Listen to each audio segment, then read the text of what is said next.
ఆనందగిరి అనే చిన్న గ్రామంలో రాములు అనే యువకుడు నివసించాడు.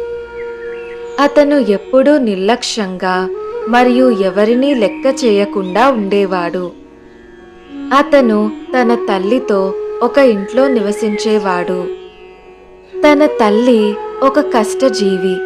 ఇంటి పనులు మరియు కుటుంబ భారం మొత్తం ఆమెపైనే ఉండేది. రాములు మాత్రం ఇంటి పట్టునే ఉండి ఏ పని చెయ్యకుండా వీధిలో తిరుగుతూ ఉండేవాడు.